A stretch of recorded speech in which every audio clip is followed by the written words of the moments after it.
नमस्कार, fast and facts में आप सभी का स्वागत है। मैं हूं आपके साथ मानसा मलिक और मेरे साथ हैं रूबिका। शुरू करते हैं खबरें पूरी रिसर्च के साथ।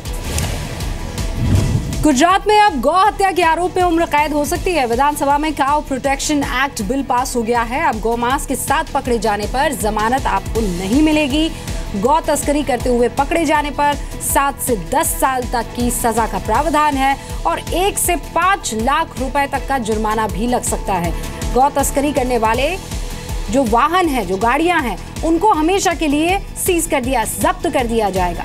गुजरात में गौ हत्या को रोकने के लिए मौजूदा कानून में को जो है सख्त किया गया, इसमें संशोधन किया गया है। गुजरात पहला ऐसा राज्य बन गया है जहां गाय की हत्या पर उम्र कैद की सजा होगी।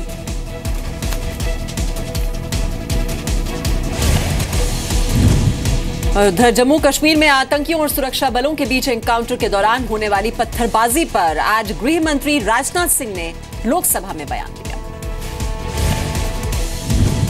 जम्मू कश्मीर में आतंक फैलाने वाले पाकिस्तान को एक बार फिर कड़ा संदेश देते हुए राजनाथ सिंह ने कहा है कि आतंकियों को उन्हीं की भाषा में जवाब दिया जा रहा है। राजनाथ सिंह ने कहा, कश्मीर में हर हिंसा के पीछे पाकिस्तान का हाथ है। गृह मंत्री ने कहा कि कश्मीर में जिन व्हाट्सएप ग्रुप के जरिए एनकाउंटर वाली जगहों पर भीड़ इकट्ठी की जाती है वो पाकिस्तान से चलाए जाते हैं। राजनाथ सिंह ने नौजवानों से अपील की है कि वो ऐसे पाकिस्तानी सोशल मीडिया ग्रुप्स के बहकावे में न आए। मैं सदन को यह अवगत कराना चाहता हूं और हम सबको इस बात का नाज भी होना चाहिए, उपसभापति महोदय, कि आतंकवादियों को जिस तरीके से जवाब दिया जाना चाहिए उसी तरीके से उसी लहजे में हमारे सेना के और सुरक्षा के जवान उनको जवाब दे रहे हैं। मैं तो यह अपील करना चाहता हूं कश्मीर के नौजवानों से, कृपया पाकिस्तान के बहकावे में न आए। उनके द्वारा बराबर भारत को डिस्टेबलाइज करने की इस प्रकार की कोशिश की जा रही है। मंगलवार को एनकाउंटर के दौरान सुरक्षा बलों पर पथराव हुआ था। एनकाउंटर में एक आतंकी और 3 पत्थरबाज मारे गए थे। साल 2016 में कश्मीर में पत्थरबाजी की 2690 घटनाएं हुई थी। उत्तरी कश्मीर में 1248, दक्षिणी कश्मीर में 875 और सेंट्रल कश्मीर में 567 बार पत्थरबाजी की गई थी। और कल जम्मू कश्मीर के डीजीपी ने भी पत्थरबाजों को नसीहत दी थी कि वो एनकाउंटर वाली जगहों पर न जाएं। उधर सुप्रीम कोर्ट ने अयोध्या मामले पर जल्द सुनवाई करने से इनकार कर दिया है। सुप्रीम कोर्ट ने कहा कि सुब्रमण्यम स्वामी अयोध्या मामले में मुख्य पक्षकार नहीं हैं। सुब्रमण्यम स्वामी का कहना है कि वो पक्षकार नहीं हैं, लेकिन उनके लिए ये धार्मिक आस्था का मामला है। स्वामी ने कोर्ट से कहा कि उन्होंने पूजा करने के संवैधानिक अधिकार के तहत ये याचिका दायर की है। उसमें वो कह रहे थे आप तो पार्टी नहीं है जो बाबरी मस्जिद के एक्शन कमेटी इन लोगों का है। मैंने कहा मैं हो ही नहीं सकता क्योंकि मुझे पसंद ही नहीं है बात कि ये प्रॉपर्टी का इश्यू नहीं है, ये आस्था का इश्यू है। इस आस्था के कारण मैंने मूलभूत अधिकार कहकर मैंने अलग से रिट पिटीशन मैंने फाइल की थी और मैं उसके इसमें हिस्सादार नहीं बनना चाहता हूँ। 2010 में इलाहाबाद हाईकोर्ट के लखनऊ बेंच ने विवादित स्थल पर हिंदू और मुस्लिम दोनों का साझा हक बताया था। 2010 में इलाहाबाद हाईकोर्ट के लखनऊ बेंच ने विवादित 2.77 एकड़ की जमीन को मामले से जुड़े 3 पक्षों में बराबर बांटने का आदेश दिया था। विवादित जमीन का 1/3 हिस्सा यानी राम चबूतरा और सीता रसोई वाली जगह निर्मोही अखाड़े को दी गई। रामलला की मूर्ति वाली जगह 1/3 हिस्से में है जिसे रामलला विराजमान को दिया गया। विवादित जमीन का बचा हुआ 1/3 हिस्सा सुन्नी वक्फ बोर्ड को दिया गया। वैसे सुप्रीम कोर्ट ने पिछली सुनवाई में ये कहा था कि इस मामले से जुड़े सभी पक्ष मिलकर आम राय बनाएं। अगर बातचीत नाकाम रहती है तो हम मध्यस्थता करने के लिए तैयार हैं। यूपी के मुजफ्फरनगर के खतौली में बच्चियों से शर्मनाक हरकत की आरोपी वार्डन को बर्खास्त कर दिया गया है। पिछले रविवार को मुजफ्फरनगर में कस्तूरबा गांधी स्कूल में बेहद शर्मनाक वाकया हुआ। वार्डन ने टॉयलेट में खून के धब्बे पाए जाने पर बच्चों के कपड़े उतरवा दिए थे। जी न्यूज की टीम खतौली के कस्तूरबा गांधी स्कूल पहुंची। जी न्यूज के कैमरे पर बच्चियों ने कई और खुलासे भी किए। बच्चों से मैम कपड़े धुलवाती थी अपने और फिर काम भी कराती थी। पानी ले जा अपने नहाने के लिए पानी भी मंगाती थी। मोटर खराब हो गया तो बच्चे खुद पानी चढ़ाते थे। पॉलिश भी करवाती थी। हाँ जी, तेल लगवा के। और कहती थी और हम अपने माँ बाप से बताए तो कहती थी कोई अपने माँ बाप को नहीं बताएगा, जिसने बताया उसे पीटूंगी। ना मानो उनकी बात तो जी मारती थी जी। सब स्टाफ की साजिश है, क्योंकि स्टाफ नहीं चाहता कि मैं यहाँ रहूँ। मैं उनके साथ सख्त व्यवहार करती हूँ पढ़ाई के लिए, इसलिए वो मुझसे नफरत करती हैं, इसलिए चिढ़ती हैं। 70 बच्चों ने आरोप लगाया, कुछ तो सत्यता होगी। सत्यता कुछ नहीं है, सत्यता यही है कि स्टाफ उनको भड़का रहा है। ये बहुत ही विभत्स घटना हुई है, चाहे पुरुष हो या नारी हो, खासतौर से लड़की महिला, किसी की मॉडेस्टी को, किसी के सम्मान को आप इस तरह ताता नहीं कर सकते। तो ये बहुत ही शर्मनाक घटना है और इस तरह से वार्डन का जो बिहेवियर है वो ठीक नहीं है। वार्डन ने ऑफ कोर्स अपनी तरह से उसका एक्सप्लेनेशन दिया है, समझदारी से देखना चाहिए और उसका एक्सप्लेनेशन देके मैटर को सही तरह से इन्वेस्टिगेट होना चाहिए। मुजफ्फरनगर के खतौली में हॉस्टल वार्डन ने 65 बच्चों के कपड़े उतरवाए। 65 बच्चों को कपड़े उतरवाने के बाद घंटों तक खड़ा रखा गया। स्कूल के बाथरूम में खून के धब्बे मिलने पर शर्मनाक ढंग से तलाशी ली गई। वार्डन पर आरोप है कि बच्चों के कपड़े उतरवाकर मासिक धर्म की बात पूछी गई। आरोपी वार्डन सुरेखा तोमर ने बर्खास्तगी को अपने खिलाफ साजिश बताया। बच्चियों ने आरोप लगाया है कि टीचर पढ़ाई के दौरान भी उनसे भद्दी और अश्लील बातें किया करती थी। दिल्ली के सीएम अरविंद केजरीवाल को सीबीआई ने एक बार फिर बड़ा झटका दिया है। सीबीआई ने दिल्ली सरकार की स्पाई यूनिट को नियमों के खिलाफ बताया है। यही नहीं, सीबीआई ने फीडबैक यूनिट का गठन करने पर ही सवाल खड़े किए हैं।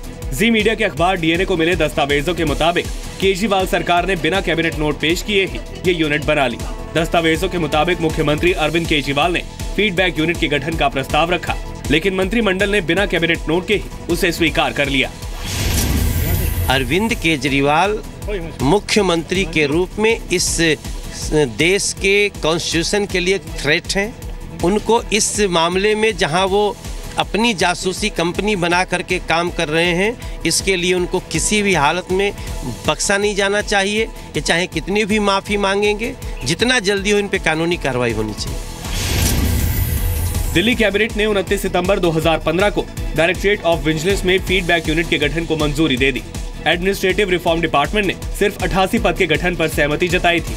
इन 88 पदों के गठन के लिए भी लेफ्टिनेंट गवर्नर की अनुमति नहीं ली गई थी। फीडबैक यूनिट में गठित किए गए पदों के लिए भर्ती का कोई पैमाना भी तय नहीं किया गया था। फीडबैक यूनिट के 20 पदों में से 17 पर रिटायर्ड कर्मचारियों को तैनात किया गया। कुल मिलाकर केजरीवाल सरकार ने न तो फीडबैक यूनिट बनाने के लिए वक्त पर एलजी से मंजूरी ली, न ही इस यूनिट में नियुक्तियां करते वक्त एलजी से पूछना जरूरी समझा। कलकत्ता हाई कोर्ट के जज जस्टिस कर्नर ने सुप्रीम कोर्ट से माफी मांगने से इनकार कर दिया है। वारंट जारी होने के बाद कलकत्ता हाई कोर्ट के जज जस्टिस कर्नन आज सुप्रीम कोर्ट में पेश हुए, लेकिन कर्नन के तेवर सख्त दिखाई दिए। जस्टिस कर्नन ने कहा कि वो भी एक संवैधानिक पद पर हैं और उनसे उनका कामकाज नहीं छीना जा सकता। जस्टिस कर्नन ने कहा कि वो अगली सुनवाई में सुप्रीम कोर्ट के सामने पेश नहीं होंगे। उन्होंने कहा कि वो 7 जजों की बेंच के खिलाफ ऑर्डर पास करेंगे। सुप्रीम कोर्ट ने अवमानना नोटिस का जवाब देने के लिए कर्नन को 4 हफ्ते का वक्त दिया है। Honorable 7 judges, as mentioned above, have insulted me by way of operating their judicial and administrative power by taking unlawful and unethical judicial power. Without hearing my side, the honorable judges passed that impugned order, which is against the principle of natural justice and also against the prime Article 40(21) of the Constitution. Supreme court की अवमानना मामले में पेश नहीं होने पर कर्नन के खिलाफ 10 मार्च को जमानती वारंट जारी हुआ था। जस्टिस कर्नन ने प्रधानमंत्री नरेंद्र मोदी को पत्र लिखा था, जिसमें उन्होंने 20 जजों के नाम लेकर उन्हें भ्रष्ट बताया था। जस्टिस कर्नन ने पूर्व जजों और मद्रास हाईकोर्ट के मौजूदा जजों पर भ्रष्टाचार के आरोप लगाए थे। जस्टिस कर्नन 2011 में मद्रास हाईकोर्ट में जज थे। उन्होंने एक साथी जज के खिलाफ जाति सूचक शब्द कहने की शिकायत दर्ज कराई थी। सुप्रीम कोर्ट की 7 सदस्यों वाली पीठ को लिखी चिट्ठी में कर्नन ने मुआवजे के तौर पर 14 करोड़ रुपए मांगे थे। इंडिया ने पठानकोट हमले की कवरेज पर माफी मांगने से इनकार कर दिया है। अब मामले की विस्तार से सुनवाई सुप्रीम कोर्ट करेगा। केंद्र सरकार ने एनडीटीवी इंडिया से कहा था कि 2 जनवरी के पठानकोट एयरबेस हमले को लेकर अपनी कवरेज पर अगर वो माफी मांग लेता है तो उस पर से 1 दिन का प्रतिबंध वापस लिया जा सकता है, लेकिन कोर्ट में एनडीटीवी इंडिया ने माफी मांगने से साफ इनकार कर दिया। एनडीटीवी इंडिया के वकील ने कोर्ट में पुराना रुख ही रखा कि पठानकोट हमले की कवरेज में उसने जो जानकारी दी थी वो ऐसी नहीं थी जो कि किसी दूसरे चैनल या मीडिया ने नहीं दी हो। 2 जनवरी 2016 को पठानकोट एयरबेस पर पाकिस्तान के आतंकियों ने हमला किया था। 3 नवंबर 2016 को सूचना प्रसारण मंत्रालय ने एनडीटीवी इंडिया को एक दिन के लिए ऑफ एयर करने का फैसला लिया था। एनडीटीवी इंडिया पर आरोप है कि उसकी कवरेज से पठानकोट एयरबेस की संवेदनशील जानकारियां लीक हुई। एनडीटीवी इंडिया ने केबल टेलीविजन नेटवर्क्स नियम 2015 के तहत आदेश की संवैधानिकता को कोर्ट में चुनौती दी। एनडीटीवी इंडिया को 9 नवंबर को ऑफ एयर होना था, लेकिन केंद्र ने फैसले को समीक्षा तक स्थगित कर दिया था। आरोप है कि एनडीटीवी इंडिया की कवरेज से पठानकोट एयरबेस की वो लोकेशंस पता चल गई थी या चल रही थी जिन्हें गोपनीय रखा जाता है। पिछले 2 हफ्तों से भी ज्यादा वक्त से दिल्ली के जंतर मंतर पर प्रदर्शन कर रहे किसानों से मिलने आज कांग्रेस उपाध्यक्ष राहुल गांधी पहुंचे। तमिलनाडु के सूखा पीड़ित किसानों के धरने का आज 18वां दिन है। किसानों का दावा है कि जिन नरमुंडों की माला उन्होंने गले में टांगी हुई है वो आत्महत्या कर चुके किसानों के हैं। कांग्रेस उपाध्यक्ष राहुल गांधी भी आज किसानों से मुलाकात करने पहुंचे। राहुल गांधी ने कहा कि प्रधानमंत्री मोदी बड़े उद्योगपतियों का कर्ज माफ कर सकते हैं, तो फिर इन किसानों का क्यों नहीं। ये सरकार गरीब विरोधी है, किसान विरोधी है। देखिए यहाँ ये कितने दिनों से बैठे हुए हैं, इनकी आवाज न हिंदुस्तान की सरकार न हिंदुस्तान के प्रधानमंत्री सुन रहे हैं। पिछले 3 सालों में 1,40,000 करोड़ रुपया 50 हिंदुस्तान के सबसे बड़े उद्योगपतियों का माफ किया है। इनकी क्या गलती है? प्रधानमंत्री की जिम्मेदारी है कि इनकी बात सुने और जो इनकी मुश्किलें हैं उनको ठीक करें। हम इनकी पूरी मदद करेंगे तमिलनाडु में और यहाँ पे दिल्ली में। जो भी आपकी मदद पार्लियामेंट में करनी होगी कांग्रेस पार्टी और हम करेंगे। सूखा पीड़ित किसानों का कहना है कि सैकड़ों लोग आत्महत्या कर चुके हैं, लेकिन उनकी कोई सुनवाई नहीं हो रही है। किसानों ने केंद्र सरकार से 40,000 करोड़ रुपए का सूखा राहत पैकेज देने की मांग की है। तमिलनाडु के नए सीएम ई पलनीसामी ने 2,247 करोड़ रुपए का सूखा राहत पैकेज देने की घोषणा की है। किसानों ने इसे नाकाफी बताया है। यूपी में स्लॉटर हाउस को लेकर गरमाई राजनीति के बीच मुख्यमंत्री योगी आदित्यनाथ आज लखनऊ में मुलायम सिंह के छोटे बेटे और बहू की गौशाला पहुंचे।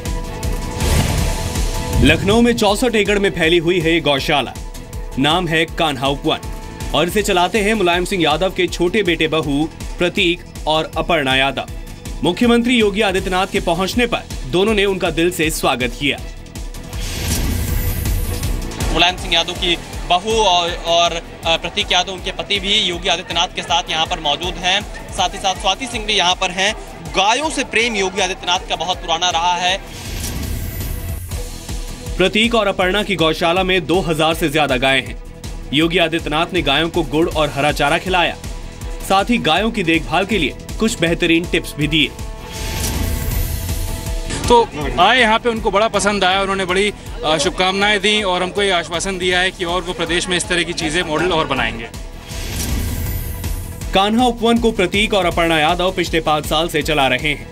योगी आदित्यनाथ के सीएम बनने के बाद प्रतीक और अपर्णा यादव ने उनसे मुलाकात की थी। अपर्णा यादव और योगी आदित्यनाथ मूल रूप से उत्तराखंड के पौड़ी के हैं। विधानसभा चुनाव के दौरान प्रतीक यादव अपनी 5 करोड़ की कार को लेकर चर्चा में आए थे।